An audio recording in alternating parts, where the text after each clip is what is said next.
agencies. Now the Kenyan firefighters, because of the skills that they're getting, are not only the best in East Africa, but are also getting job offers from the Gulf states. There is this 170-kilometer long city being built in Saudi Arabia, and now we are being approached to train the fire brigades comprised of Kenyans. Because the Kenyan Fire Brigade is the best in East Africa.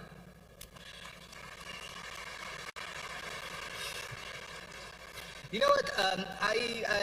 They asked me a few months ago, sir, what did you come to Kenya? I said 19 years ago. So I remember the fire brigade vehicles. They still had the grills in the windows, because when the fire brigade was coming to the scene, everybody was throwing stones at the fire brigade. Now, at least in Kikuyu, there are songs how cool it is to be a firefighter. That the firefighter is saving lives, that the firefighter is the job to be, is this prospect for young men and women. This is the relation of the vocational training, of the recognition of player learning that we have all together implemented. So let me take this opportunity to really thank all of the stakeholders, because the RPL is now a pool of highly experienced professionals that not only will have the diploma, but now they are also getting the recognition on the international level. Probably within the next year or two, if there is another building collapse happening in Nairobi or the Nairobi metropolitan area, you will see the first urban search and rescue team in East Africa comprised of the RPL people who are saving lives, and they are following the training protocol, which is on the international level, which is actually established by the UN.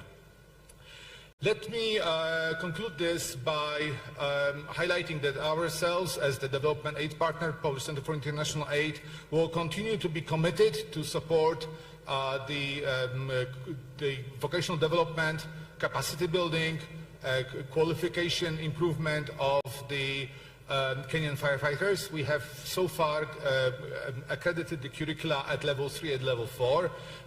We are already looking at curriculum at level 6 for the commanders, for the people in charge. We enjoy and we really appreciate the collaboration with the all Kenyan institutions involved. And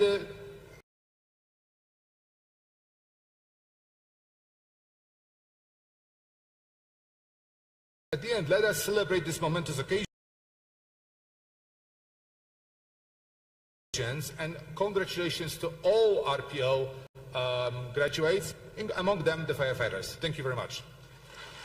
Asante sana kwa nando kututumbuiza kidogo, lakini kabla ya hapo ningependa kueleza kwamba kama una haja kwenda msalani, mkono wangu wa kushoto kuna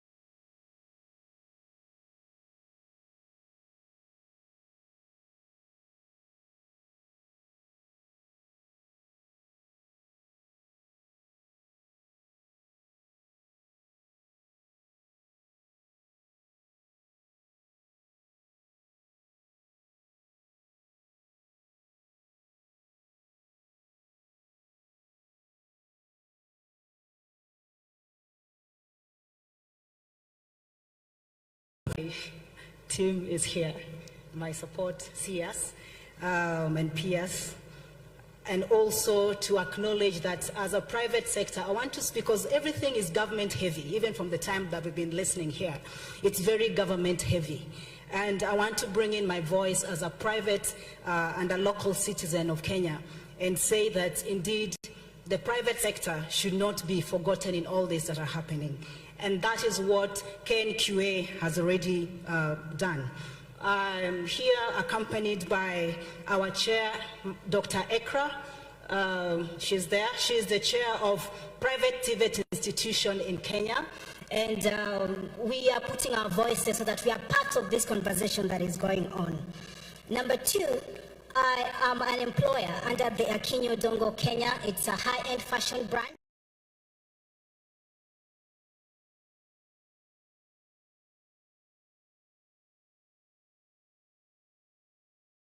About is all, I actually practiced it. So whatever you've decided is going to work, and it's working. Because as an employer, I have 6 of tailors that I work with. If they can stand wherever they are, Gladys, Fred, they're somewhere seated. There they are.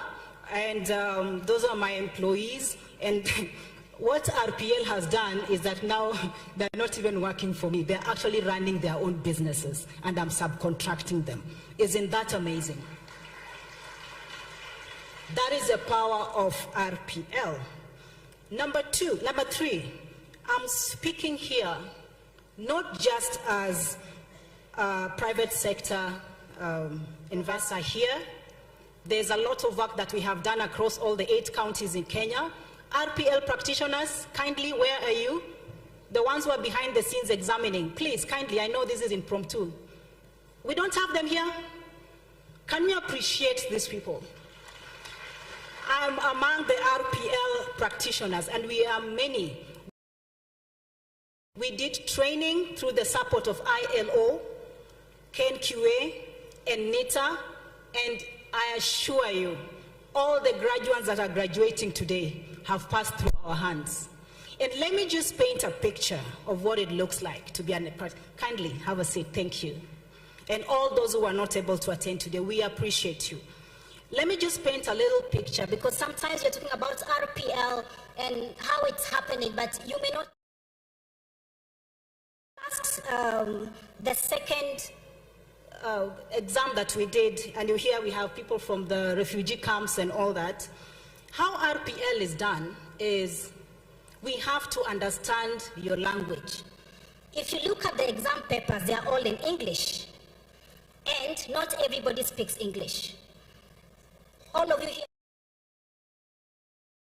probably doesn't have a degree or doesn't have any qualification, but you take your Mercedes-Benz, I'm Luo, you know, and they're the ones, you never ask them what is your qualification, but they actually look at your engine and prepare it and make it. If I took the paper in English to that mechanic to do an exam, he will fail that exam because he may not be able to write. So as the RPL practitioners, what do we do in class? As they were doing their exams, if I assume is a foreigner, I think there was an experience I had with, I think some Rwandese, they only speak French. I don't speak French. But can you imagine we have to translate it and write it for them? You know, you show the, what is a bobbin? As a tailor, I'm talking about like bobbin. I'm giving you an example. It means I point that thing to the tailor, they will tell you paper, she would fail. So this is what RPL exam is all about. So we are not here to judge people. English is a foreign language. So the RPL practitioners who are going to Kirinyaga and get the tailor in front of the shop, and they're supposed to do the exam. When we are calling them, you saw a video of one of us looking at the ID and what they have done. We even speak to them in the local language so that they're able to understand, because English cannot make us fail you. That's how powerful RPL is.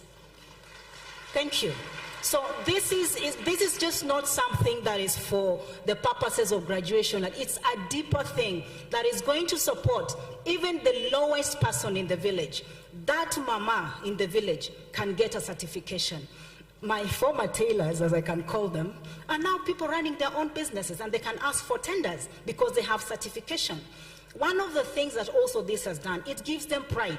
I'm sure you saw all these graduates dancing around here, and they're feeling very, very proud about themselves. It gives them dignity. It makes them human. It makes them go to the next level. And I want to appreciate you, Madam Kande, and I will still challenge you in the fashion industry and the creative sector as a whole. We are ready to create more and more courses so that we can be able to examine DJs, examine dancers, examine event organizers, Kayamba Africa, are you certified?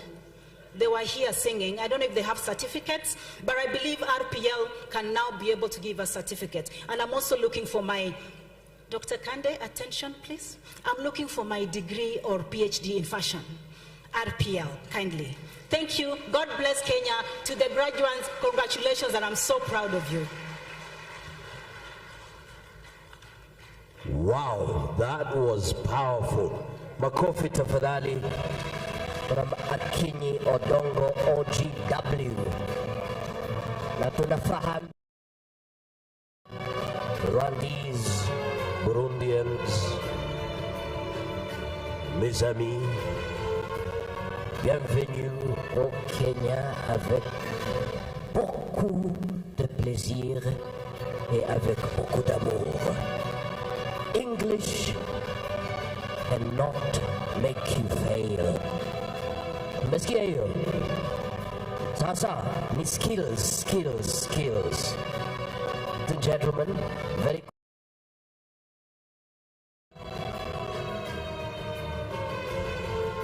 Makofi to senior trainer and RPL coordinator base Titanium Kwale, Madam Joan Kago. Makofi yake tafadhali, dakika 5.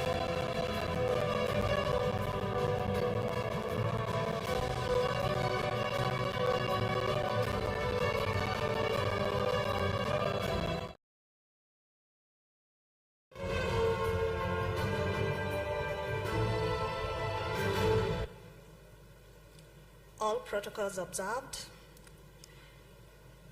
Ladies and gentlemen, graduates, good afternoon. My name is Joan Kago. I'm the senior trainer and coordinator RPL at Base Titanium, a mining company in Kwale, Kenya.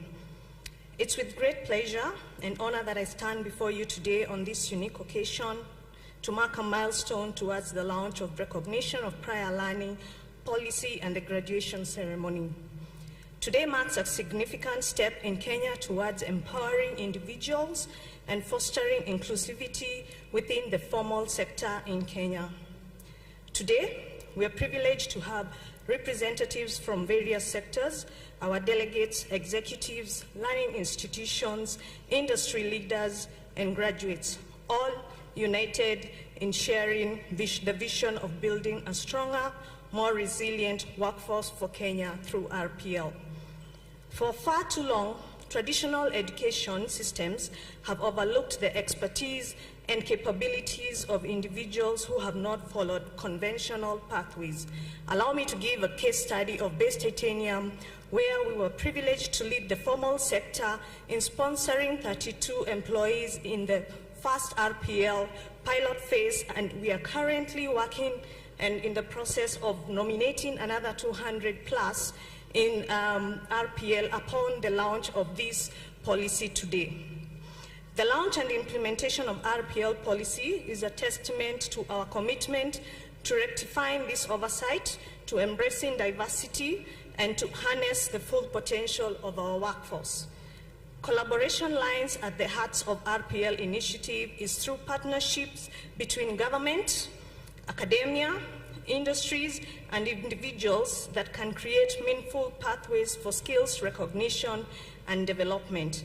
By working together, we can ensure curriculum and assessment in the workplace are aligned with industrial needs and standards, enabling individuals to gain recognition for their unique skills and competencies acquired through formal and informal learning experiences. Ladies and gentlemen, learning institutions play a crucial role in this collaboration by partnering with industries relevant and with industries to design relevant and up-to-date curriculum. We can ensure that graduates are well prepared to meet the demands of the job market. Additionally, by incorporating workplace and work-based assessment into their programs, we can provide students with opportunities to demonstrate their skills in the real world setting, the world of work. The government, distinguished guests, delegates, learning institutions, and industry leaders present here today, I urge you to continue supporting initiatives like the recognition of prior learning that promote collaboration between academia and industry.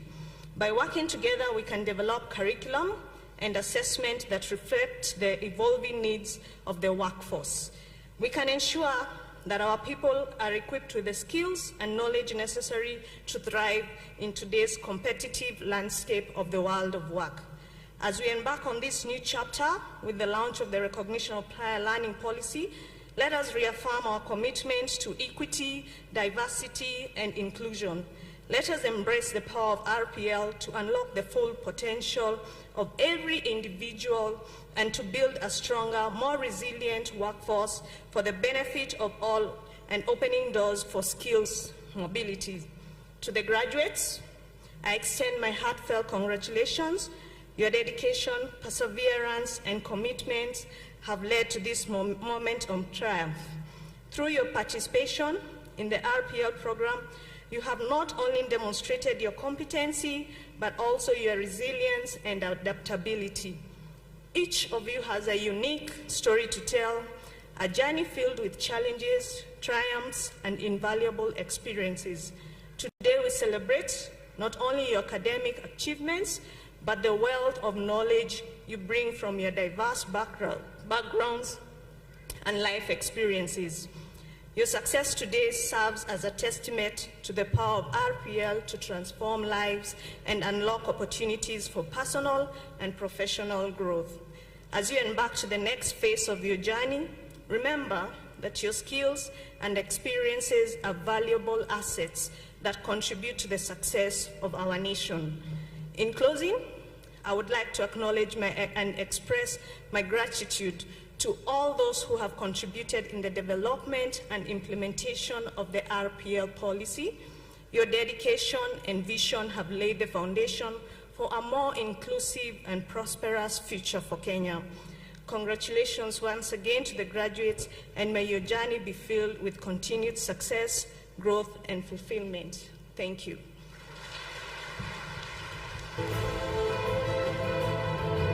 Thank you so much indeed. Ladies and gentlemen, in the meantime, Nita Kwaya mpo wapi? Nita Kwaya, mjitayarishe, baada ya hapa tuwape nafasi ya kututumbuiza. But for now, ladies and gentlemen, please welcome CEO Shining Hope for Communities, Shofco, Kennedy Odede.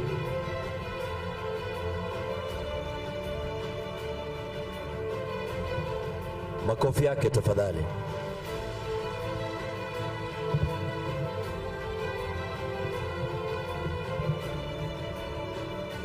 Thank you very much to the Deputy President, Cabinet Secretaries, PSAs or government leaders, our distinguished guests, our graduates and all guests, ladies and gentlemen, good afternoon. My name is Honorable Kinoti Gatobu. I lead government relations in Shofco. I bring you greetings from the CEO and founder of Shining Up for Communities, Shofco, Dr. Kennedy Odede, and the entire Shofco team here with us. Shofco guests, please, you may be standing so that we appreciate you. Let's appreciate them with a clap. Of the 900 candidates receiving their qualifications today, 102 of them have been sponsored by Shofco. They are artisans in the government housing project in Kibra, and we are happy to see many of them here. Please, our artisans from Kibera, you may be standing, please. Let's appreciate them.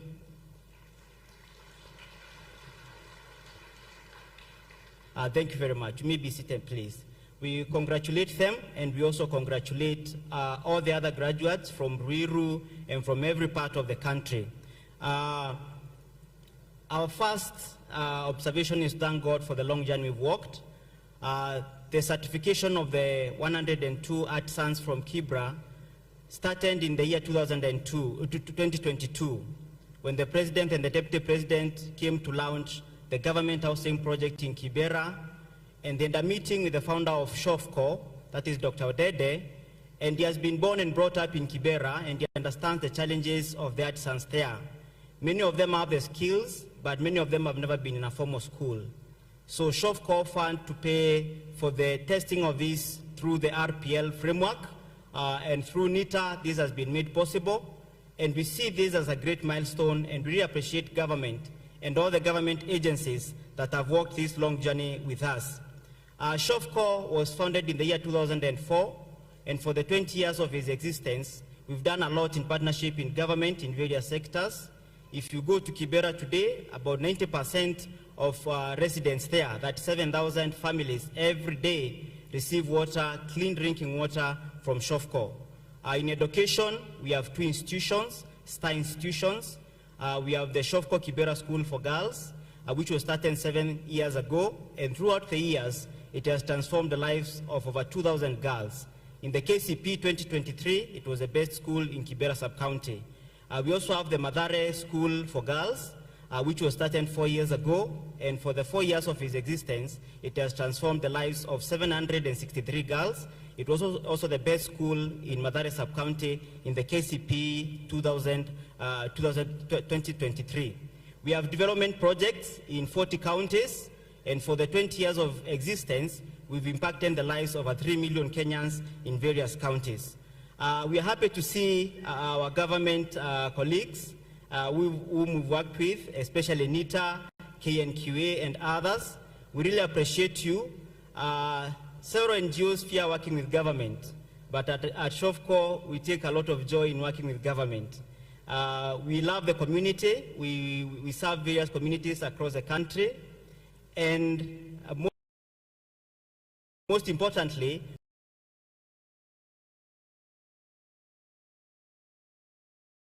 we love the government also and appreciate the work that the government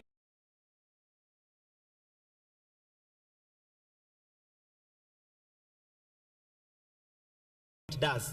So we don't shy off in working with the government on various projects, especially the ones that positively impact our communities. For instance, our CEO was amongst the coordination committee members of the COVID-19 intervention strategies, and whatever the government was able to call. Yours truly, before I came to SHOFCO, I served in government for a long time. I used to be the member of parliament for Boria constituency in Meru County. Then in 2017, I ran for Governor Meru, but I was not successful. From 2017 to 2022, I served with many of you as the director of the President's Delivery Unit. We've worked with the Ministry of Housing in so many projects till my contract ended in 2022. So though we're in the NGO space, we are not strangers in government. We understand government well, and we take pleasure in working with various government agencies to deliver the dream for empowering our Kenyan people, especially the youth. We have a special place in our hearts for the youth. Our CEO started SHOFCO 20 years ago when he was just 24 years old. And through him, we see the beauty of what Kenyan youth can achieve. I became a member of parliament at the age of 26. I was the youngest member of parliament in the 11th parliament. And when we see the potential in these young Kenyans, we endeavor to deliver on it. Finally, before I finish, to our government colleagues, various government agencies, and the Deputy President from wherever he's watching from, the 102 youths we've supported in Kibera to attain the RPL qualification is less than 1% of what we do in SHOFCO. For the last 1 year alone, we've paid school fees for 7,700 young Kenyans, all school fees, across 21 counties in this country.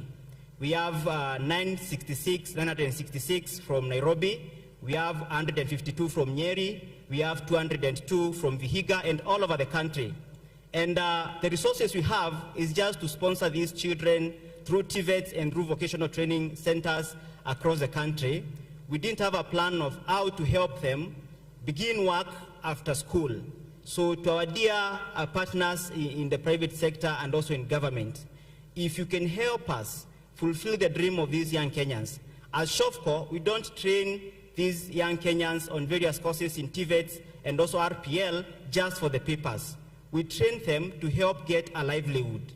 So if we can partner in helping these young Kenyans, the ones we've sponsored in beauty industry, to buy equipment to start a barber shop, a salon, and so on, the ones we've sponsored in carpentry, to buy toolkits to begin their carpentry shop and so on, we believe we can achieve more.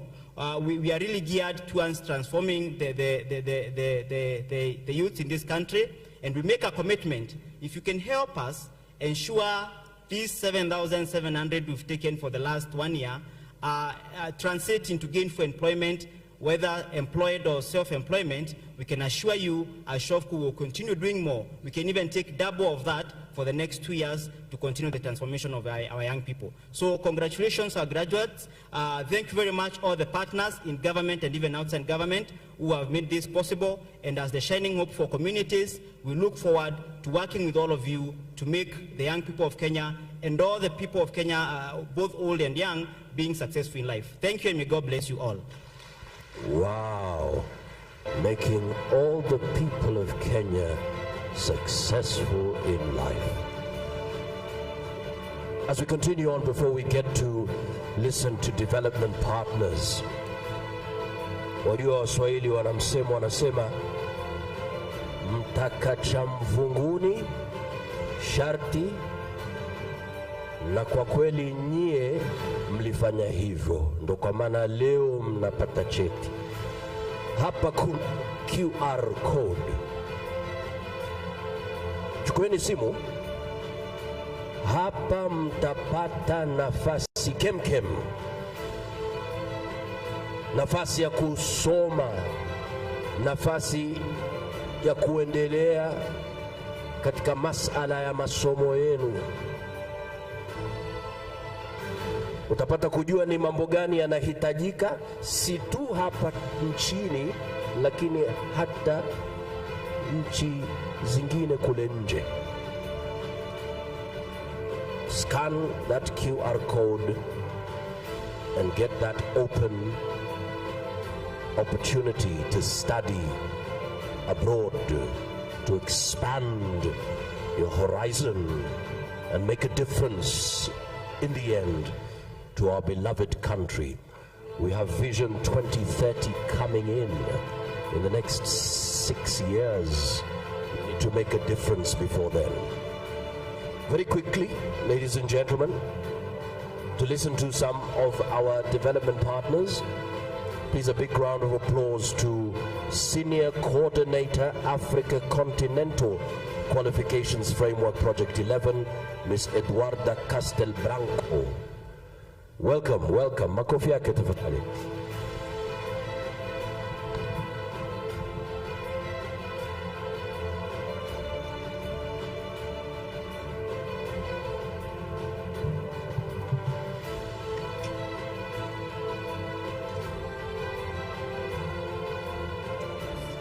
Thanks for this invitation.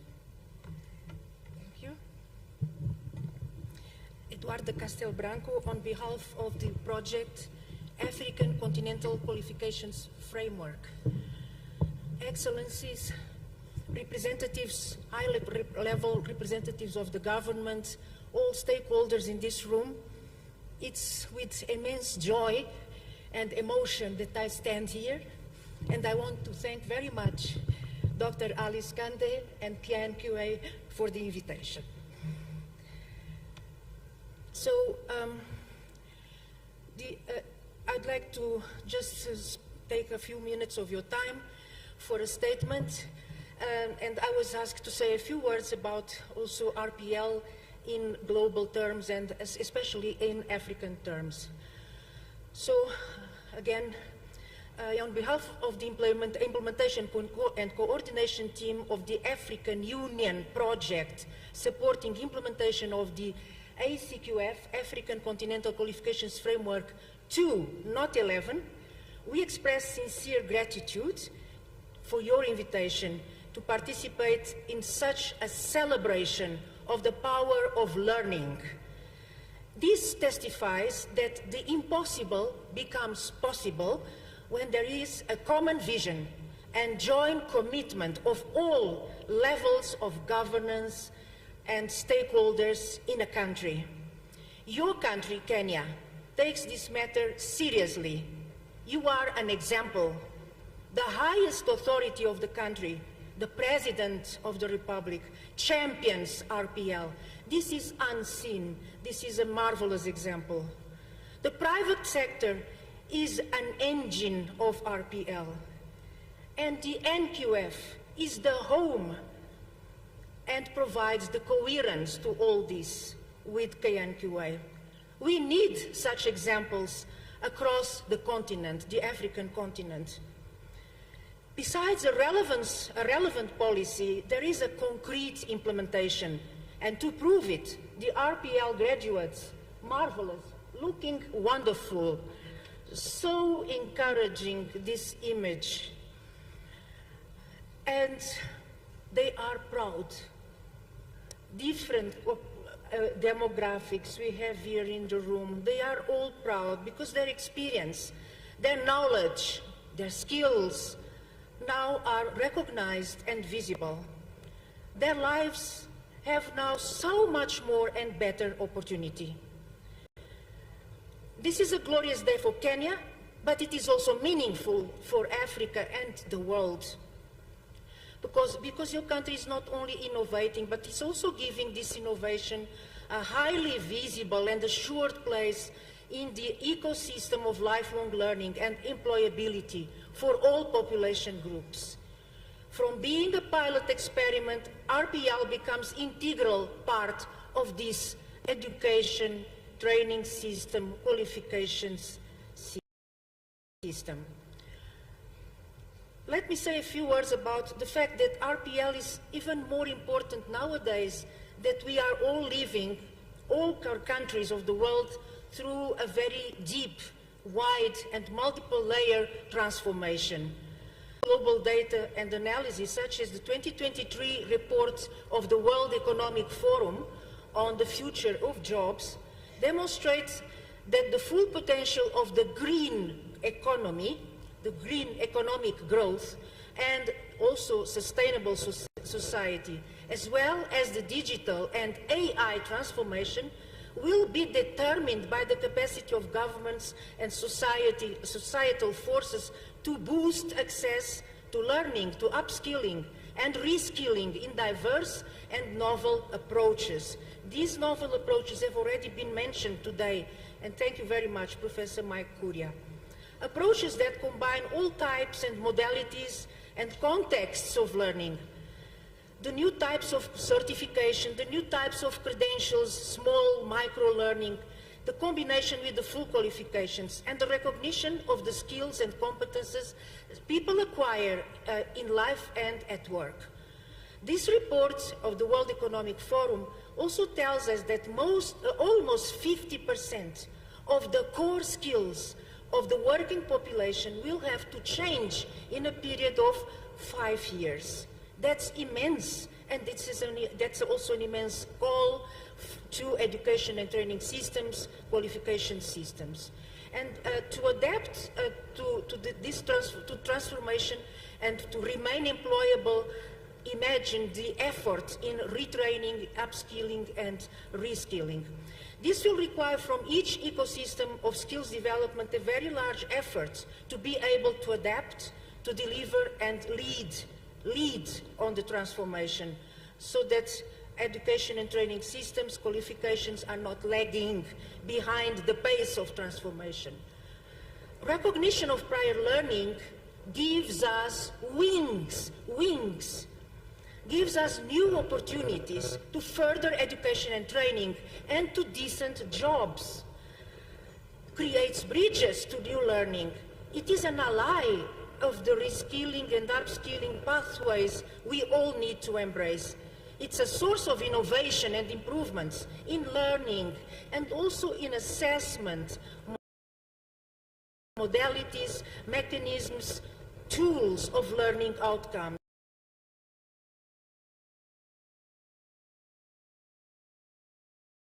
It's therefore an innovation and a change, a game changer in education. Recognition of prior learning as a growing space in qualification systems globally, regional communities as well as countries, are increasingly adopting RPL policies and implementation mechanisms closely associated with the national qualification system. That's the case, for example, of the 27 EU member states. In fact, since 2012, the EU adopted a wide orientation and roadmap to foster and to boost development and implementation of RPL across all European Union member states. And the monitoring, steering, coordination of this process is actually done by the European Qualifications Framework Advisory Group. So this recommendation on validation, as RPL is called in the EU, is used for a wide range of purposes, uses, policy uses, and for groups, different population and demographics groups, including to support early school leavers and school dropouts. So the range of uses of RPL is very wide, and that's a point we'd like to make here. It's not only to acquire a full qualification, but various ranges of needs and possibilities, and also the wishes of these very autonomous learners and candidates who have the courage to embrace RPL as a new pathway in their lives. In the context of Africa, and I'm not going to take much more time, RPL has long-standing roots, actually, in form of traditional methods and instruments, such as, for example, trade tests. But the surge, the growth of national qualifications frameworks in a growing number of African countries is now visibly contributing to rethink and modernize RPL, so opening up to more flexible and personalized forms of use, linking to the new reflection on micro-credentials. Again, thank you to Professor Mike Curia for lifelong learning and employability. And that's the case, for example, in countries that are currently working with the project ACQF2, such as Ghana and Cabo Verde, West Africa, Angola, Mozambique, Eswatini, Seychelles. This is the SADC region, Mauritius as well, in which there is a full clarity across the government that NQF and RPL are both part of the same ecosystem of lifelong learning and qualifications. So countries with long NQF history, such as Mauritius, Seychelles, have now embarked in rethinking and review of the NQF, which give a new light, a new strength to lifelong learning, to articulation, to progression, because these are actually the important purposes of any national qualifications framework. And as this means also to enhancements to recognition of prior learning and other related policies, such as credit accumulation and transfer. So in the countries that are new, countries that have approved and are now starting implementation of new NQF, so the new generation national qualifications frameworks, RPL now is being integrated from the very start in the NQF policy document, in the NQF implementation tools and roadmaps.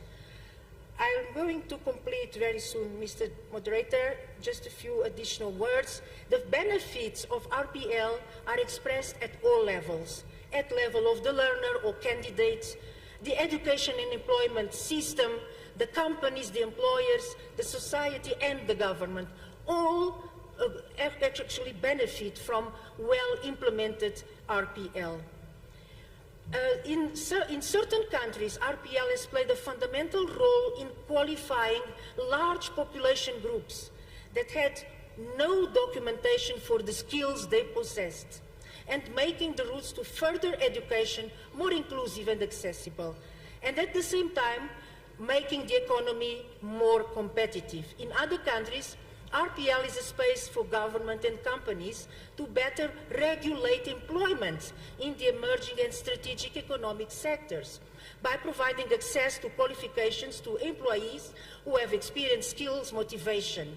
In the third group of countries, there is a huge pressure from inflow of refugees and migrants, as well as inflow of returning migrants from labor market experiences in other countries. And so this is another very important use of RPL adapted to the different contexts. Let me say that if I would use just a few kind of keywords, RPL means identifying the needs, means policy, means participatory, inclusive governance, where all players are part of the game, means implementation tools and methods, and it means also buy-in. It means take-up. In many countries, RPL is suffering from low take-up of the population. Why? Because there is not enough guidance and communication. Data and monitoring and evaluation is fundamental to make RPL systems functional and effective. And the link with the NQF, let me emphasize this once again. So I saw with great pleasure that all the qualifications awarded here in the case of Kenya, they bear the national qualifications level. That's really amazing, and I can only congratulate you for such an achievement. RPL is to become a full member and part of education and qualification systems, not a parallel, not an alternative anymore, but part of that ecosystem. And when this happens, then the skills revolution is then really happening. And to conclude, I just want to say that next week, the ACQF2 project is going to publish the report of the RPL survey that was conducted across the continent. And this survey has very interesting, I would say very self-explanatory also results, including on the high interest, motivation of all countries to implement, to develop and implement RPL systems, as well as on the world of work that has to be done to get there. And the African continent has everything, has all the necessary power to solve the problems, to build hope, to provide new opportunities. That's the spirit of the African Union Agenda 2063, the Africa we want. Thank you. Wow, thank you so much indeed. The Africa we want. We've started so that those who will make it in 2063, they will tell a different story of those who are alive now. So hongera, hongera, hongera. Nafahamishwa ya kwamba kiongozi wetu, mheshimiwa wetu, naibu rais amewasili. Naomba tafadhali tujitayarishe, akija tumkaribishe, ama vipi?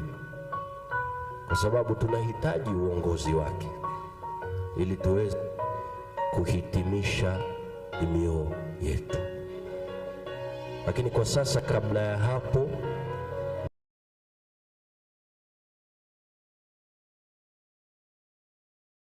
naomba tafadhali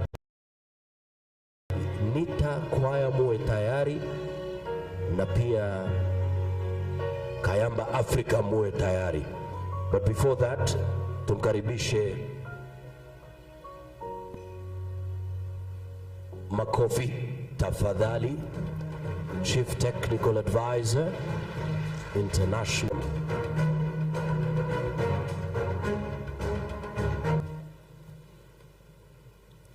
All protocol observed.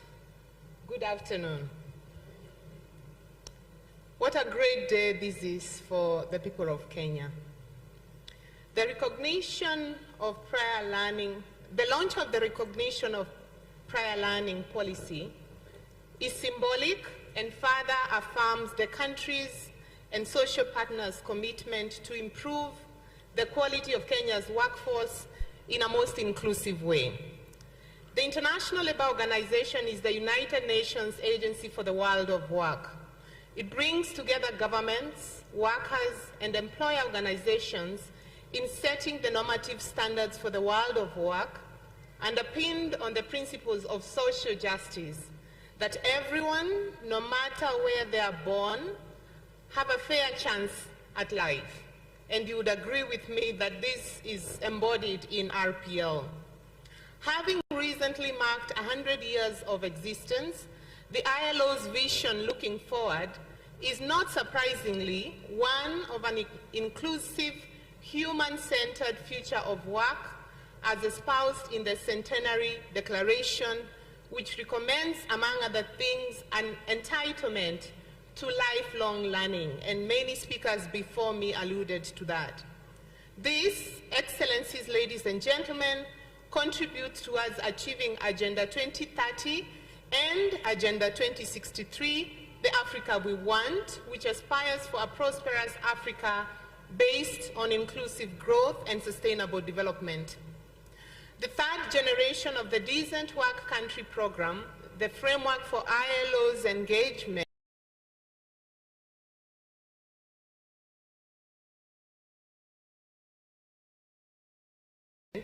commits to support all member states and social partners to pursue SDG Goal 4, that is inclusive and equitable quality education, and promote lifelong learning opportunities for all, alongside Goal 8, which is decent work and economic growth, both of which call for member states to invest in quality training that is inclusive and responsive to the dynamic needs of the market for improved employment prospects.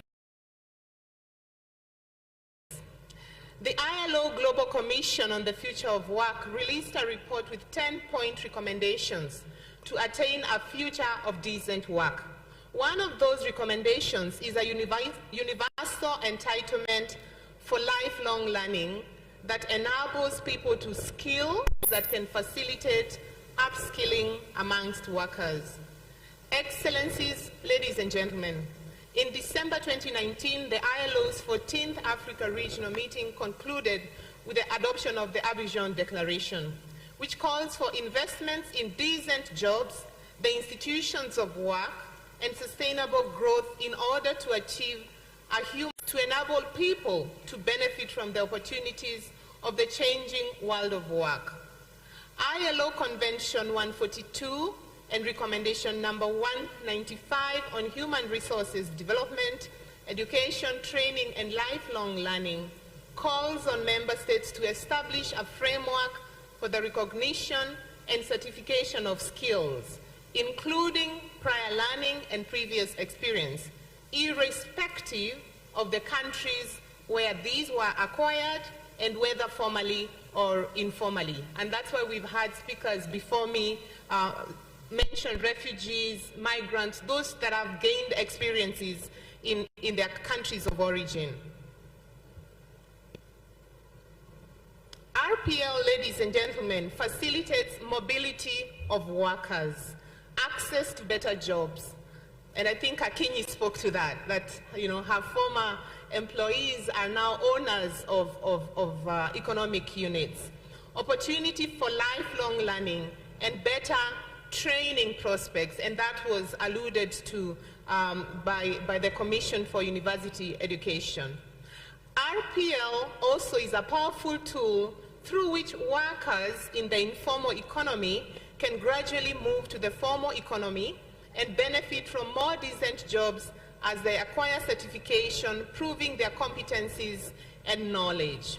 The ILO has provided technical assistance to the government of Kenya in developing the policy, frameworks, and implementation guidelines, including the integration of RPL principles into national education and training policies. To ensure inclusive access and participation in the RPL system through ILO technical support, integrated and comprehensive policy actions were taken with special attention to disadvantaged groups, including women, young people, migrants, and refugees, to ensure that no one is left behind.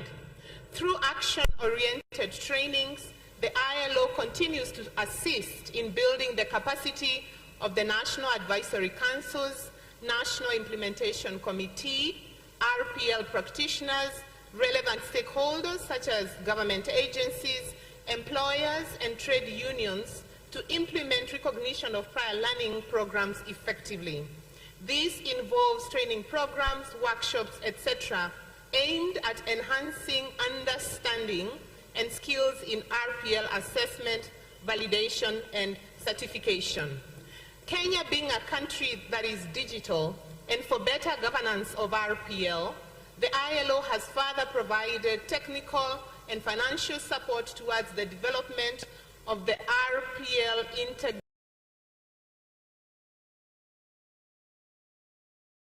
integrated management system,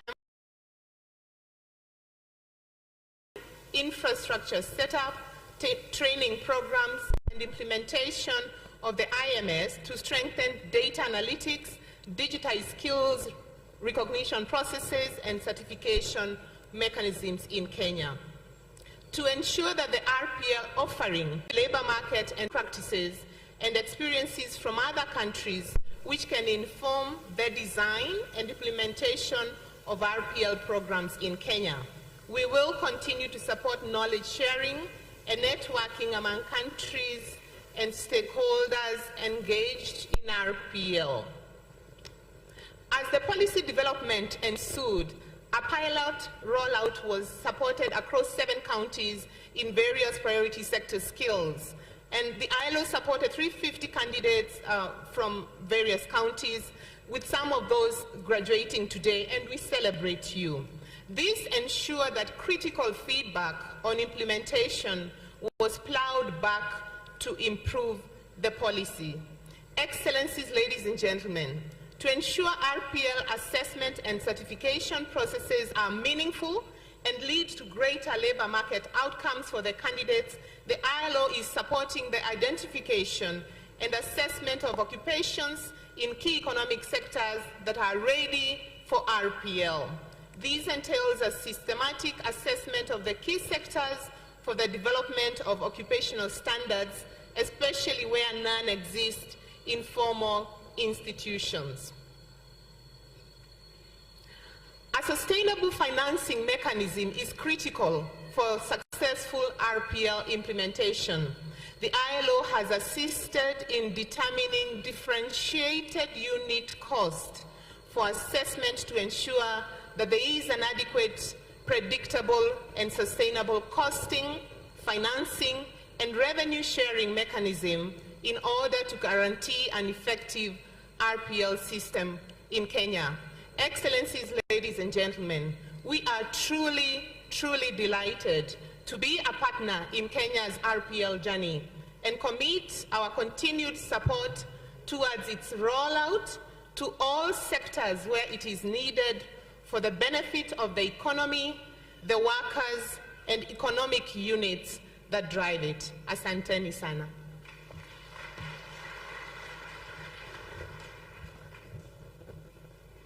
Asante sana. Makofi ya tafadhali.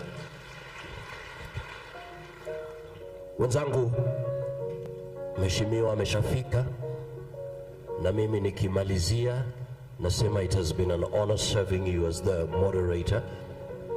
Lakini nawaacha with this little story. Let's have the video please. Alafu tupate kutumbuizwa. Makofi yake Mbesa pia ametutafsiria kwa lugha ya ishara. Asante sana. Sote tunasaidiana. Eyes on the screen. Kuna wakati wa Kenya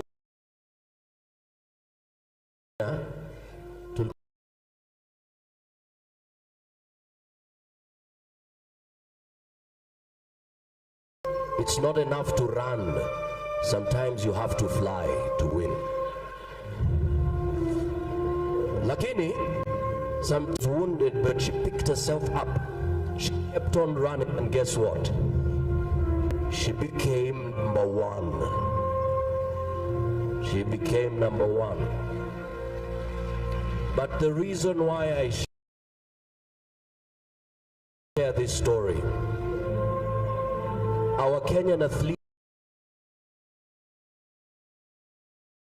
was close to the finish line, but he couldn't make it. Others were passing him. Others wanted to be champions. Others wanted accolades. Look at his other Kenyan brother. Decides to stop and pick up his brother and win together. That's why we are here today. We are saying we will together and create the Kenya we want. Kwa sasa naomba tu wakaribishe Nita Choir, alafu baada ya hapo Kayamba Afrika. Makofi yao tafadhali.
Tupongeza shirika la NITA kuwezesha kutekeleza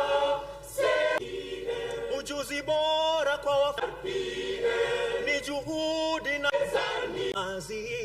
Sera ya RPF ni juhudi na uadilifu. Tupongeza NITA, leo tunasherehekea kwa furaha tunazindua sera ya RPF. Leo tunasherehekea kwa furaha tunazindua sera ya RPF. Leo tunasherehekea kwa furaha tunazindua sera ya RPF. Tupongeza shirika la NITA kuwezesha kutekeleza sera ya RPF. Tupongeza shirika la NITA kuwezesha kutekeleza sera ya RPF. Tupongeza shirika la NITA kuwezesha kutekeleza sera ya RPF. Mipango bora ya viwanda vyetu. Sera ya RPF ni juhudi na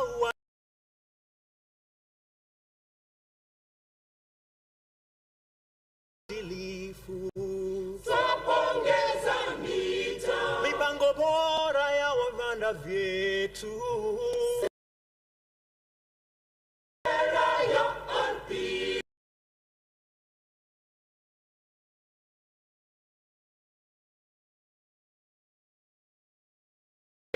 ni juhudi na uadilifu. Tupongeza NITA, leo tunasherehekea kwa furaha tunazindua sera ya RPF. Leo tunasherehekea kwa furaha tunazindua sera ya RPF. Leo sera ya RPF. Tupongeza shirika la NITA, sera ya RPF. Tupongeza shirika la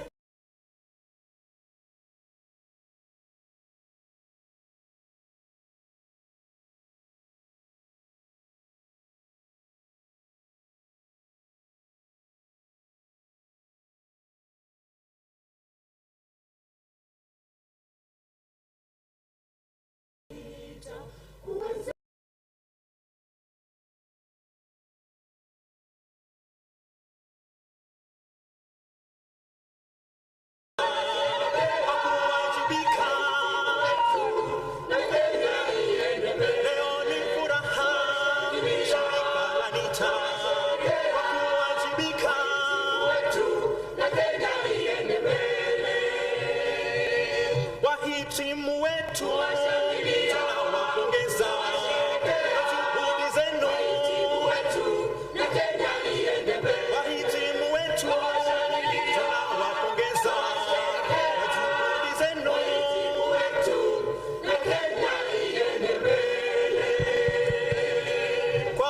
Asante sana.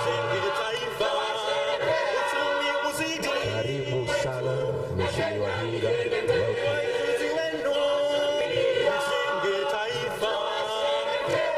Asante sana. Nitakwaya. Asante, makofi yao tafadhali. Moja kwa moja tutapata sasa kutumbuizwa na Kayamba Afrika, na naona jukwani kiongozi wetu pia yuko tayari, Rose Gakuo. Karibu sana, makofi yao tafadhali. Asante sana mwenzangu Mwakazi, na bila shaka vile ambavyo wamesema tayari tumesikia kutoka vikundi tofauti. Tuwape nafasi hii Kayamba Afrika. Vile vile wakati tutakuwa tunamlaki na kumpokea Mheshimiwa Naibu Rais, bendi hii ya Kayamba Afrika itatuongoza vile vile na wimbo wa taifa, lakini ikiwa hivyo bado tutapata studio kuongeza na kufanya ile kazi pamoja na Kayamba Afrika. Basi mabibi na mabwana, wanasema Waswahili, wakati ambapo umekuwa umemngoja mgeni, inakuwa ni kwamba mgeni njoo mwenyeji apone, na tayari Wizara ya Elimu imekuwa ikihakikisha kwamba matibabu yanaendelea sawa. Lakini leo tunapata stashahada zetu, tunapata yale makaratasi ambayo haswa inatakikana katika kukuza kazi zetu. Hivyo basi Mheshimiwa Naibu Rais atakapokuwa anaingia, sote tutakuwa tumesimama, nitakuwa natangaza hayo. Baada ya hapo tutaupata wimbo wa taifa na maombi, kisha tuanze rasmi ratiba yetu. Kwa sasa Kayamba Afrika.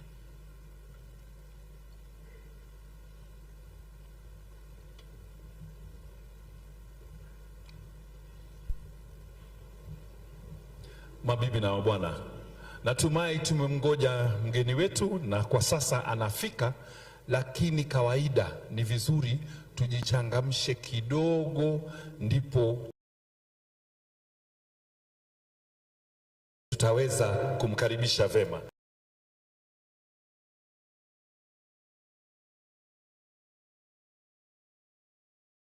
Naomba kama kunao wale ambao wametoka upande wa Eastern, nipe mkono wako. Watu kutoka Eastern, mupo?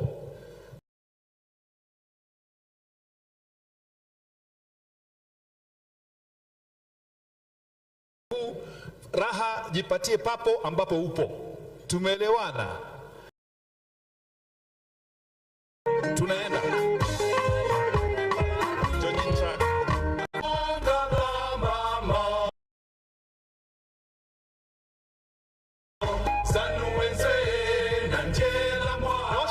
Namna hii kidogo. Nyosha kidogo. Alafu tunacheza kilume kidogo. Kilume nyuma.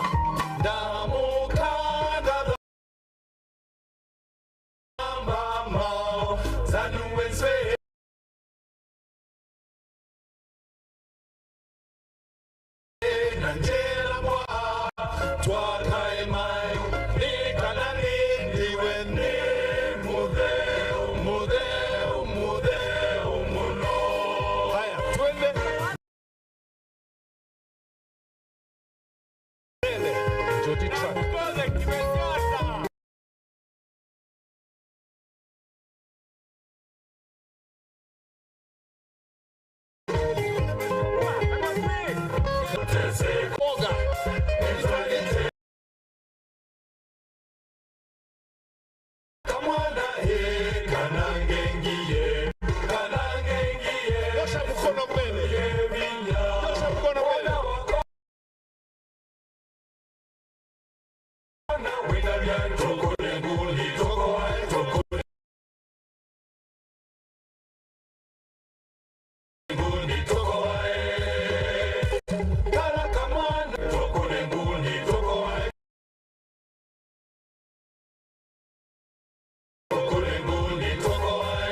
Shukrani sana kwa Kayamba Afrika, Mheshimiwa Naibu Rais. Sasa akiwa anawasili hapa ukumbini kwetu, basi tunasalia kusimama ikiwa Mheshimiwa Naibu Rais anawasili hapa tunaposherehekea siku ya leo, uzinduzi wa sera hii, siku ambayo mimi sisikii kelele na shamra kumkaribisha.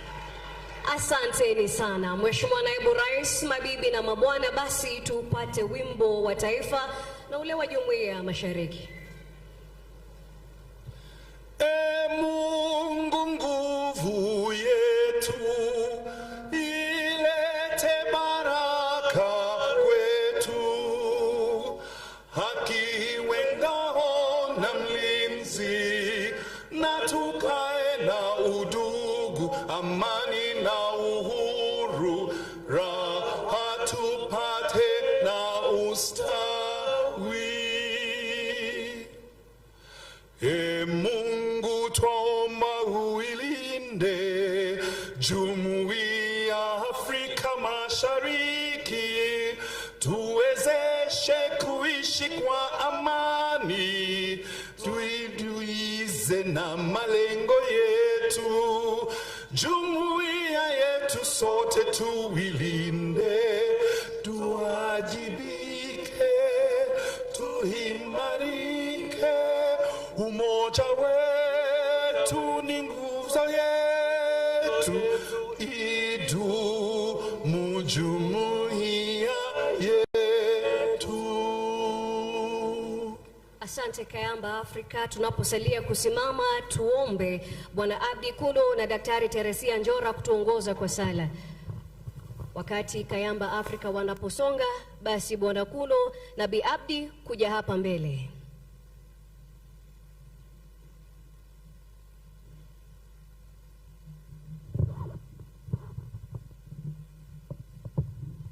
نتومبه بسم الله الرحمن الرحيم الحمد لله رب العالمين الرحمن الرحيم مالك يوم الدين إياك نعبد وإياك نستعين اهدنا الصراط المستقيم صراط الذين أنعمت عليهم غير المغضوب عليهم ولا الضالين آمين. Tuendelee na maombi. Mwenyezi Mungu, katika jina la Yesu Kristo tumekuja mbele yako jioni ya leo tukisema Baba ni asante, ni kwa sababu umetupatia hii siku Jehova. Ni siku ambayo imepangwa kwa muda mrefu, lakini Baba wewe ndio umefanya ikaweza kufika Jehova. Tunasema ni asante. Tunasema ni asante kwa sababu ya wageni wetu, our deputy president, deputy Rigathi Gachagua, na wageni wote ambao wamekuja pamoja na grandparents wote Jehova, na Kenya mzima. Tunasema ni asante. Ni asante kwa sababu ya hii sherehe Jehova, ni kwa sababu umetuondolea aibu kwa jua kali katika jina la Yesu Kristo, ya kwamba tunaenda kupata cheti siku ya leo Jehova, na tutaona aibu tena tukienda hata kutafuta kazi katika jina la Yesu Kristo. Uinuliwe Baba na utukuzwe milele, na ni katika jina la Yesu Kristo Baba tunaomba tukiamini, amen. Asante sana Mheshimiwa Naibu Rais, mabibi na mabwana. Basi sote tuketi. Mheshimiwa Naibu Rais Jamhuri ya Kenya Rigathi Gachagua, uongozi wa kaunti ya Nairobi tukiongozwa na naibu gavana wa Nairobi Mheshimiwa Njoroge Mushiri, gavana wa Kericho na vile mwakilishi wa magavana kuhusu masuala ya elimu Daktari Eric Mutai, waziri wa masomo Ezekiel Machogu, katibu wakuu kutoka wizara tofauti waliofika hapa, viongozi wa mashirika yote ya kudhibitisha mafunzo ya mwindo na mwigo ikiwa ni pamoja na KNQA, Kati, NITA na SIDAC na wengineo, wakufunzi wote waliobobea katika nyanja tofauti na ambao tunawasherehekea siku ya leo, mabibi na mabwana. Mheshimiwa Naibu Rais, kweli ni furaha na kweli tunaona ni heshima kubwa kuwa upo mahala hapa wakati tunaendelea na uzinduzi wa sera ya utambuzi wa ujuzi wa awali, yani masomo ambayo tumeyatambua kwa kuyapata pale kazini, tumejua tunapofanya kibarua na katika tu uzoefu wa maisha. Basi Mheshimiwa Naibu Rais, tunashukuru kwako hapa na vile vile kuona sherehe ya kufuzu kwa wakufunzi hawa.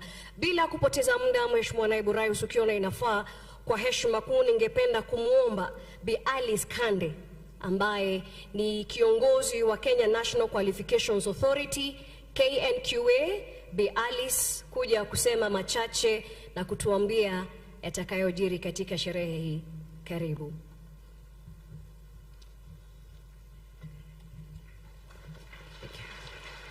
Your Excellency, the Deputy President of the Republic of Kenya, Honorable Rigathi Gachagua, Cabinet Secretary, Minister of Education, Honorable Dr. Ezekiel Mashogu, Principal Secretaries present, distinguished guests, ladies and gentlemen, it is a good afternoon. Good afternoon.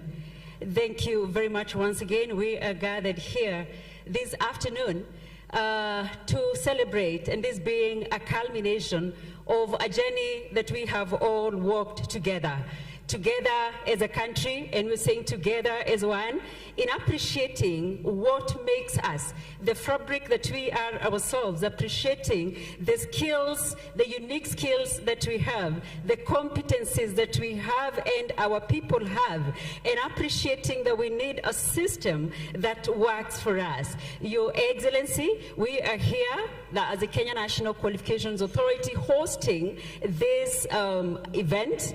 But this is a culmination of collaborative efforts between several sectors and several agencies. Specifically, with us, we have the Ministry of Labor, because the reason as to why we're here for the launch of recognition of prior learning policy, it is a policy that appreciates and provides for recognition of learning, that it happens anywhere, anytime, and that we can package that kind of learning so that it can be assessed in a manner that one can be certified as long as it has met the stipulated requirements. So we have standards and guidelines that are provided that would be able to subject anyone who has a skill and a competence, so that once they provide the evidence that they have and they're taken through the very properly provided process of recognition of prior learning, that person can be given an opportunity to be assessed,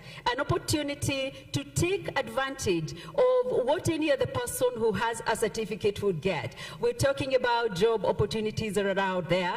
We're also looking at the many youths who do not have meaningful jobs, decent jobs that are dignified. And we know that if one has a certificate that clearly talks about what I have and what I can do, it pulls you at a higher level where you would be able to negotiate. You would be able to get what is rightfully yours. And with us, Your Excellency, the Deputy President, we do have, other than the launch of the policy, we have a team that was taken through the assessment through recognition of prior learning. This was a team that was taken through the piloting phase because we thought it is important before we do a launch of a policy. We are quite certain that it is addressing the need that we have seen. We are grateful that together with our partners, we were able to carefully look at that segment, and specifically allow me to say that a key component that we have in our population that we are so proud of, that is the Jua Kali sector, or in other words, a sector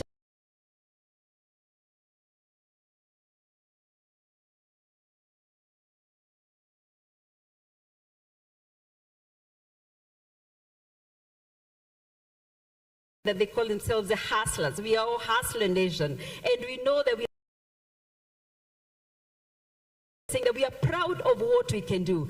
But we are grateful, Your Excellency, that here we have 993 graduates who were taken through during the assessment phase. It is a testament that this was a timely activity and policy that was required for the nation that is going to drive development of this country and also promote the level of our the public at large. Thank you very much, Your Excellency, for gracing this event, and we are ready then as the sector players to ensure that with this policy we address that critical need of equipping our people with certificates after they have demonstrated the skills and competencies that they have acquired. Thank you, Your Excellency. We'll be working with the Juakali sector, and you will be able to see how integrated we are. We will be working with the Ministry of Labor. We will be working with the Housing Department. We are also looking at all other agencies that have an opportunity that would create jobs, so that once we have those certificates, we're also providing a linkage where a certificate is directed to culminate into a proper and meaningful engagement. Thank you, Your Excellency. Many thanks, Director General Ken QA. Graduates, tupo. Hatusikii kilele jamani, na ni siku yetu. Tupo. Mheshimiwa Naibu Rais, furaha ambayo unasikia ni kwamba wanamkuu msimamo wenyu wa serikali hii wa bottom up, kusema kwamba msimamo wenyu ni kwamba kila mtu apate kunufaika. Basi ikiwa ni hivyo, tupate kusikia zaidi kuhusu sekta hii, na namuona Bwana Richard Muteti yupo tayari. Karibu CEO Kenya Juakali Federation.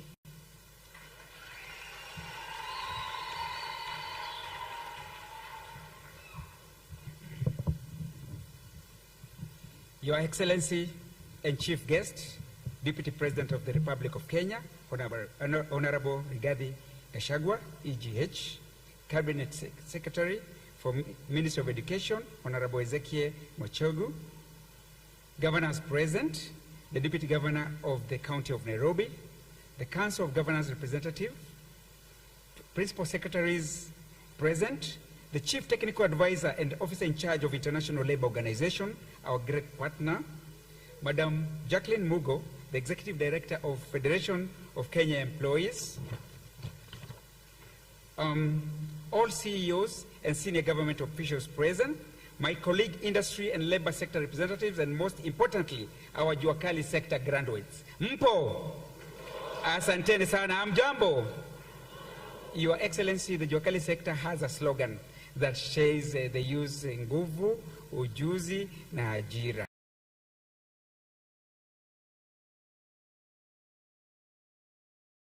Ni kweli? Juakali sector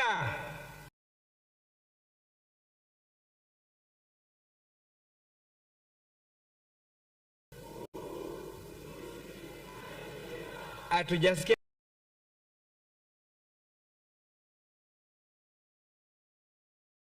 vizuri. Juakali sector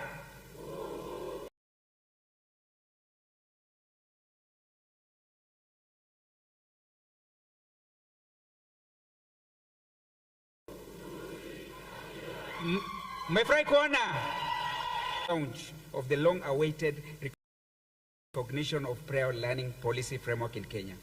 The Kenya National Federation of Juakali was truly a New Year's gift, special gift to the skilled artisans and craftspersons in the informal sector who have been deploying their hard-earned skills and competencies in the national economy, but still missed numerous opportunities due to the lack of certification to recognize them as qualified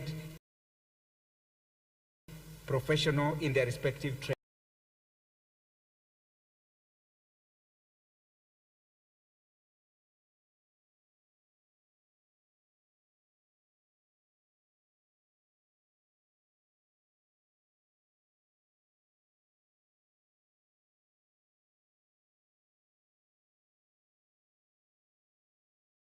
And occupations.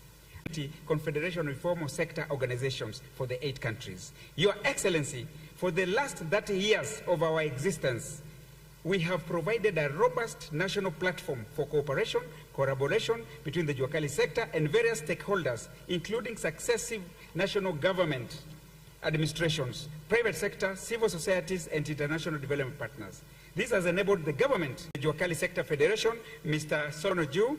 We also have the National Treasurer General of the Juakali Sector Federation, Mutiti Munyiri, who has been a councillor for 15 years. Thank you very much.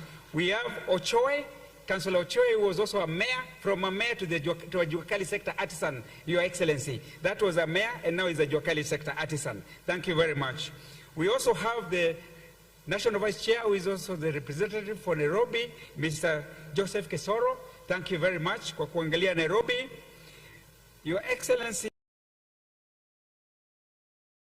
we have our newest baby in the Juakali sector, the Affordable Housing National Juakali Contractors Association, represented today here by Mr. Mbuti, the national coordinator. He's there. They are working very closely with the housing sector. We have given them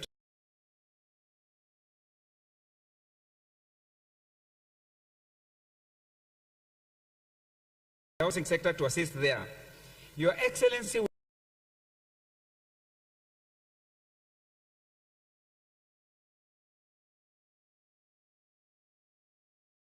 have RPL champions in the Juakali sector. We have the 8 regions where we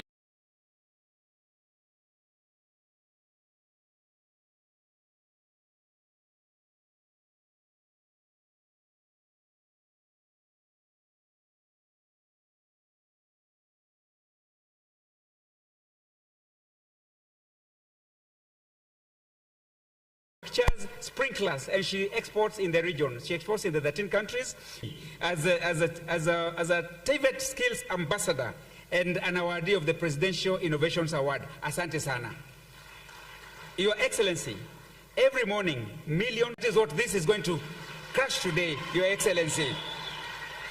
Our plumbers, our fitters of wood and metal, our furniture makers, our Juakali sector car repairers, and Your Excellency, most of the cars that you people take to the garages, the renowned garages, they end up being sorted by the Juakali sector. You give the people with the certificates, but because they have the certificates, they later, once you go, they call the people with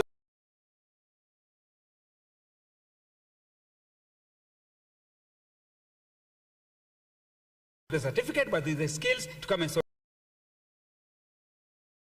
to our vehicles. And that is what we have to do here.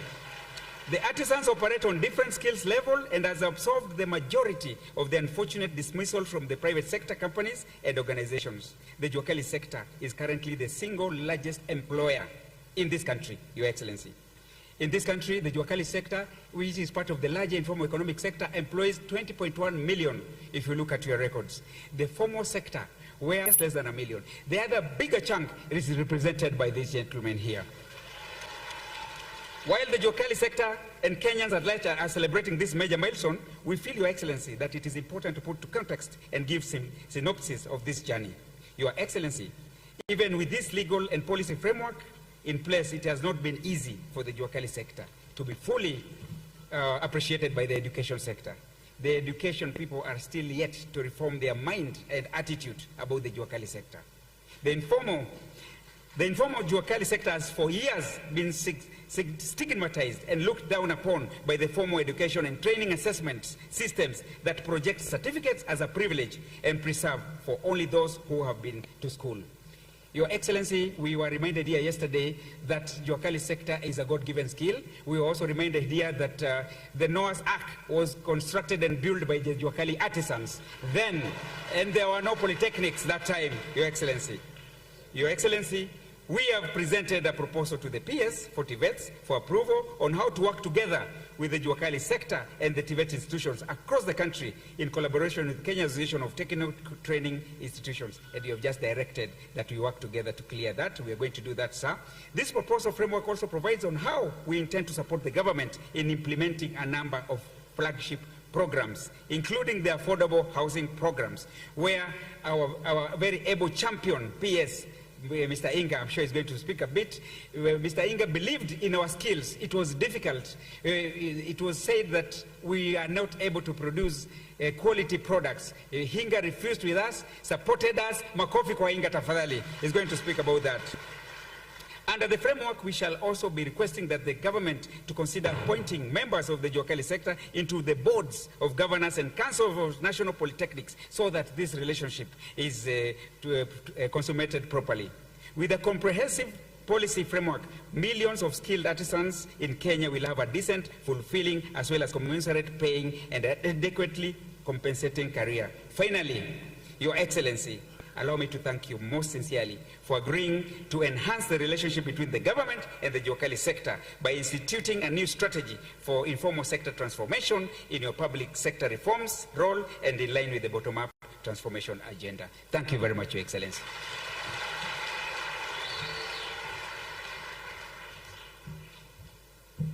Asante sana CEO ambaye ni CEO wa Federation ya Juakali. Mheshimiwa Naibu Rais, basi ikiwa hapa kuna wakufunzi karibia 900, ni wengi wangependa kusema jambo na wengine waliko kule nchini kwetu. Sasa ikiwa ni hivyo, naomba kwa heshima kuu tuwe tayari kutizama kwenye runinga yetu hii ni maoni gani walionayo wakufunzi studio. Kufanya RPF kwa sababu uko kwa Juakali hakuna mambo na certificate, ni kufanya kazi kiujuakali tu. Sasa nikaona ni muhimu kuenda kufanya exam nipate certificate. Unaona? Ndivyo hiyo certificate inaweza nisaidia kupata tenda za serikali na pia kuinua self-esteem yangu.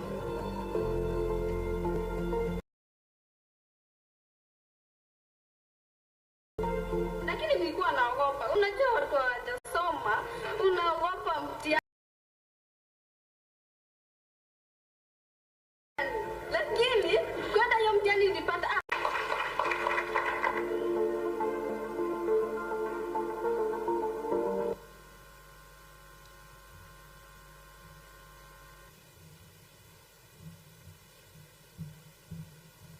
Basi makofi kwa aliyesema kwa niaba yetu sisi wote wakufunzi. Mheshimiwa Naibu Rais, hayo ndio maoni ya wanafunzi haya. Basi ikiwa ni hivyo, ni muombe kwa heshima kuu PS wetu ambaye atatuongoza kwa awamu inafuata, katibu wetu mkuu Esther Moria katika idara ya Technical and Vocational Education and Training Authority. Welcome, madam.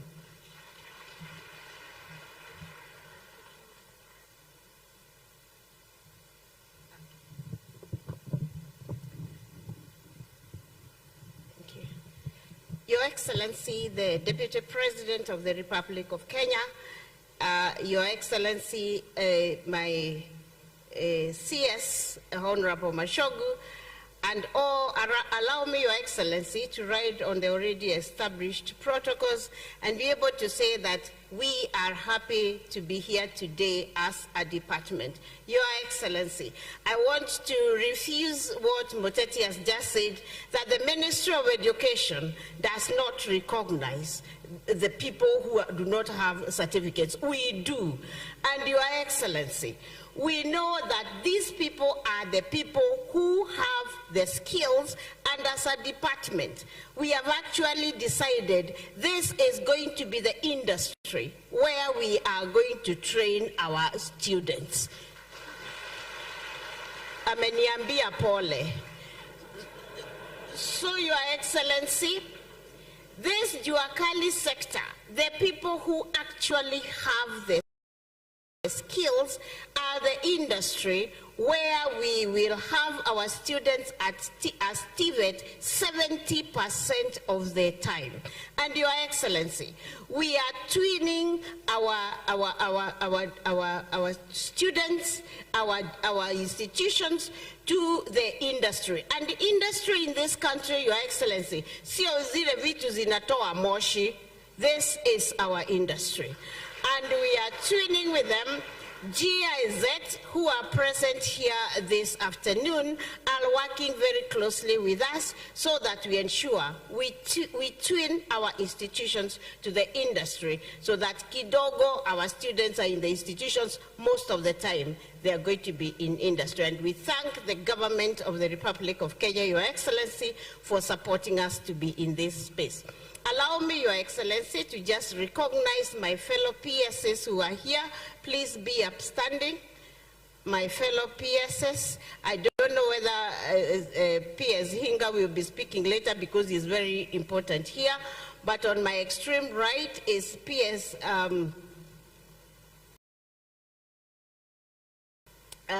Beatrice Inyanga of Higher Education, PS Mose of the Office of he's the Solicitor General actually, then PS Mwandime, who will actually later be speaking on behalf of the CS, PS Belio Kipsang of the Basic Education, and PS Hinga, who we all know, within our PSA circle, at one time we used to call him 3%, but these days he is 1.5%. Your Excellency, I do not want to speak much. I think everything has been said by the previous speakers, but Your Excellency, I want to say this. This is the government that is going to create the Singapore of Africa in this country, Kenya. And Your Excellency, we have absolute confidence in His Excellency, the President, Dr. Ruto, and yourself, to be able to do that for this country. And I have told these colleagues of mine who are sitting on this side that the government is depending on this ministry which is going to babysit that process. How? Your Excellency, for a country to go to where we want to take Kenya, they require 4 M's. They require man, they require markets, they require money, and they require machinery. Of the 4 M's, Your Excellency, man is the most important, and man is these people. Your Excellency, we require skilled manpower for those industrialists to want to come and invest in this country. Without pools of skilled manpower, those investors will not come. So, Your Excellency, as a ministry, led by Honorable Mashogu, we have made up our mind that we are going to aid this country to create pools of skilled people so that those industrialists can come and invest in this country. And yourself and His Excellency, the President, have been going around the world asking investors to come to Kenya. They will not come until we have pools of skilled youth. And Your Excellency, as a ministry, we have made up our minds that we are going to babysit that process. And that is why it is very important for this policy to come in. Thank you very much, my sister Kande, for babysitting this process and ensuring we have a process for certifying these people, because we need that. Your Excellency, you have also told us, together with the President, that we need a lot of skilled young people to export to the world around. And for us as a ministry, we are determined to help you achieve this. With those many remarks, Your Excellency, I do not want to speak too much, and allow me to invite the governor of Kericho, who is also sitting in for the Council of Governors, to come and speak. Thank you very much, Your Excellency.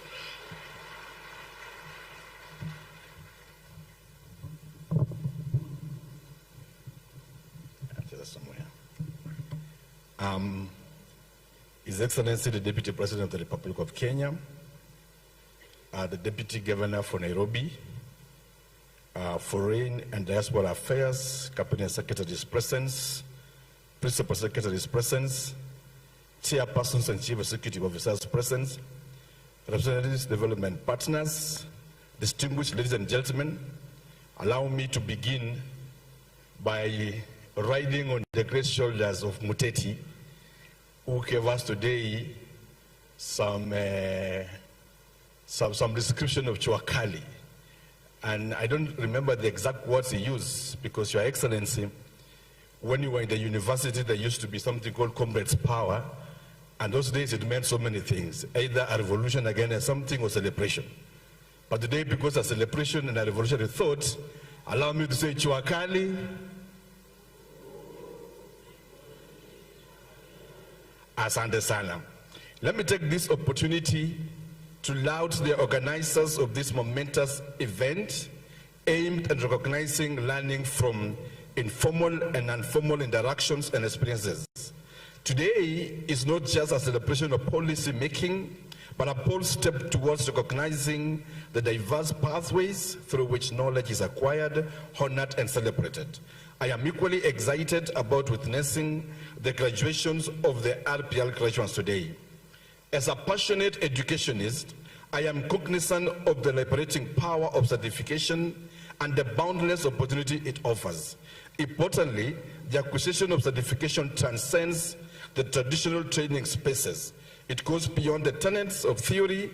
For far too long, our assessment, certification, and awarding systems have adhered to a narrow understanding of learning, one that did not fully embrace the depth and breadth of human potential abilities and acquiring skills. But today, we chart a new and exciting course. Today, we acknowledge that learning happens everywhere, in the fields and factories, in offices and homes, through various skilling experiences. Today, we embrace this holistic view of education, affirming that every individual's journey matters and deserves recognition.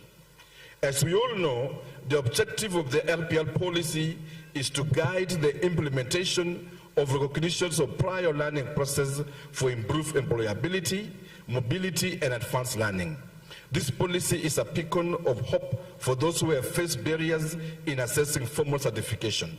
It opened doors of opportunities for workers seeking validation for their competencies, gained through years of experience, and incredible opportunities for immigrants showcasing their skills in our country and beyond. But beyond the individual benefits, the PRL policy is a catalyst for societal transformation, especially for our county governments. The beneficiaries of the recognition of prior learning certification process will now be able to undertake lifelong learning, thus encouraging continuous growth and development in our counties. Ladies and gentlemen, county governments manage a critical pathway of the TVET landscape in the country. The VTC centers. These centers are hubs of practical skills development, nurturing talent and preparing individuals for meaningful contributions to our economy and society. By integrating the tenets of recognitions of prior learning policies into these centers, we empower our learners to showcase their capabilities and receive the recognition they deserve effectively. Furthermore, we look forward to have the vocational training centers as RPL assessment centers. This will create a seamless and accessible pathway for individuals to have their skills assessed and accredited right at their locality, as the vocational training centers are ward-based. This will further ensure that our assessment centers are aligned with the needs of our local industries and employers, thereby bridging the gap between education and employment within our counties. As the Council of Governors, we are fully committed to the successful implementation of this policy. We understand that it is not just about words on paper, it is about action and dedication. To ensure the smooth and effective rollout of the RPL policy, our counties will continuously invest in infrastructure, technology, and training programs tailored to the needs of our skilled artisans. Furthermore, we will endeavor to provide technical and financial resources to support this initiative. We recognize that financial constraints should not hinder progress or limit opportunities for our people. Therefore, we pledge to work collaboratively towards raising funds to sustain the implementation of the RPL policy, ensuring its long-term success and impact. However, we cannot achieve this ambiguous goal alone. We need the collective effort and collaboration of all stakeholders, educators, employers, industry leaders, development partners, and community advocates. Together, we can create a vibrant economic ecosystem where skills are valued, talents are nurtured, and opportunities abound for every individual to thrive and contribute meaningfully to our society. Conclusively, Your Excellency, as county governments, we want to appreciate your leadership and that of the President, William Ruto, and the Kenya Kwanza government for this bold initiative that will ensure that even them that do not have certificates or formal training, but they have learned through the job, also get dignity in our country. In Kenya Kwanza government, there is the belief and the ideology is that of the hustler. And today what you are witnessing, Your Excellency, is the real recognition and empowerment of the hustlers of this nation who contribute to the biggest economy of our nation. Excellency, Deputy President, recently I had a conversation with an employing agency from Israel. And they sent me photos of the interviews they were conducting at Sri Lanka because they have interest in Kenya to come and support us in skilled workers. When I looked into the video, there was nowhere they were asking you bring a certificate. They only ask you, are you a carpenter? You say you're a carpenter, they bring you the tools there, and you demonstrate by skills if you can do the joining of the meters together. If you are a masonry, they bring you the tools and ask you if you're able to build a small wall. And it reminds me today that for one to be a successful plumber, you don't need very good English so that you can connect the pipe and have water. You will not need to address the pipe that, excuse me, pipe, can you please go this direction? All you need is some, something warm, and probably your energy or breath, and then you blew it as you connect it together, and all of a sudden water happens. Just like Jesus Christ never used English, or God never used English to command that let there be the world and earth.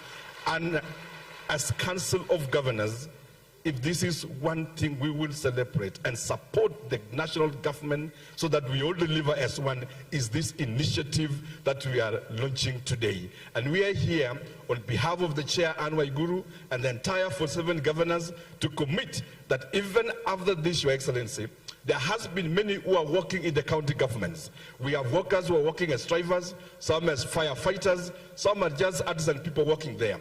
They have not been able to get good pay because of the demand for the certificate. But I'm happy today that when you go back to our county government, we'll be able to, place you and be able to put you in a proper pay slip for those who are working in the county and have you have a decent salary as you move forward. To the graduates of the RPL program, Hongera, as you embark on the next chapter of your careers. Remember that your skills and experiences are your most important assets. I leave you with a quote from the Robert Greene that says, the future belongs to those who learn more skills and combine them in creative ways. And therefore, I urge you, cherish, nurture, be innovative, and let your skills guide you towards greater success and fulfillment in the future. On behalf of COG, hongera na pongezi sana to all the graduates. Asante sana. Let me, at this point, ask the Deputy Governor of Nairobi, who is representing my good friend and brother, Honorable Sakaja, the owner of this town, to come and make his remarks. Karibu sana.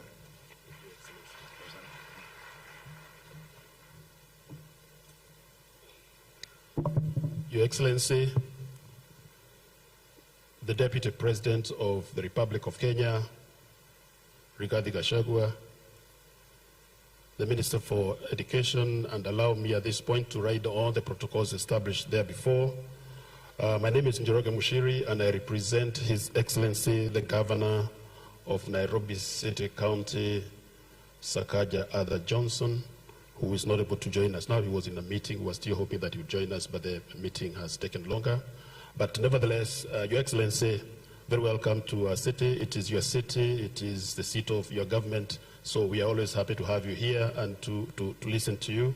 And allow me to read the speech of His Excellency, the Governor of Nairobi City County, Governor Sakaja. Your Excellency, Deputy President Rigathi Gachagua, fellow leaders, ladies and gentlemen, good afternoon, everyone. It's a real pleasure as your governor to host so many distinguished public servants, the men and women of the National Quality Authority, who year in, year out, make sure that our learning and our qualifications are up to scratch. Karibuni.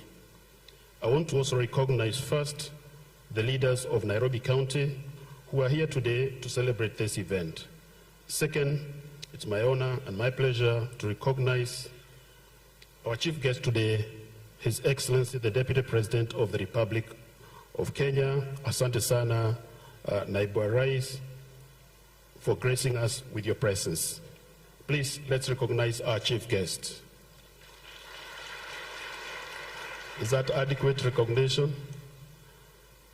Can we recognize our chief guest?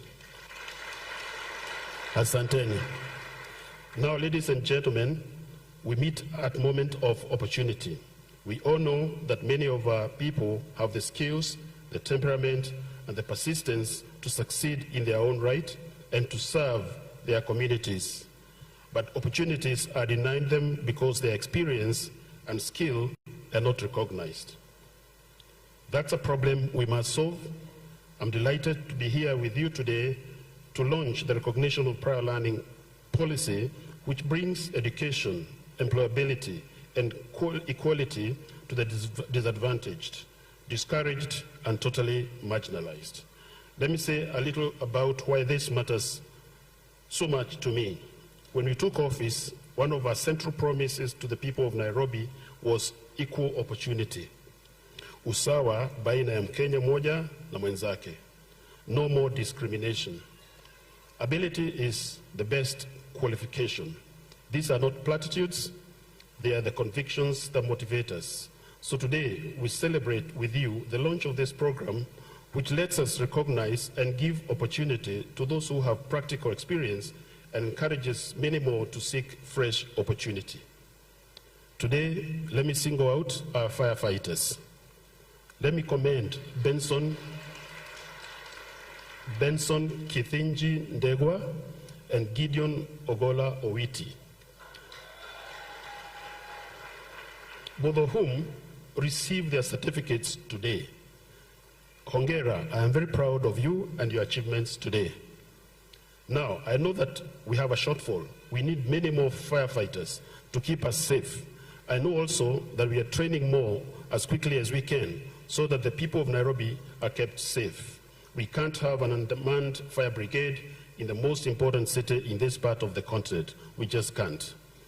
One way in which this policy